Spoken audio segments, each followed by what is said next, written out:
High বন্ধুরা, আজকে আমি বানাবো কুলেখাড়া শাক ভাজা।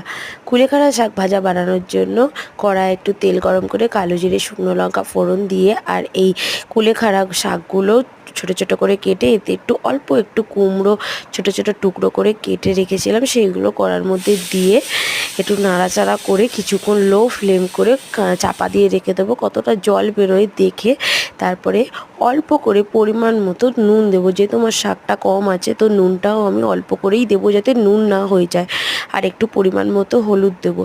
এই কুলেখাড়া শাক, বাচ্চারা তো কুলেখাড়া শাকের রস খেতে চায় না, পাতার রস, তো এইভাবে ভেজে দিতে পারেন।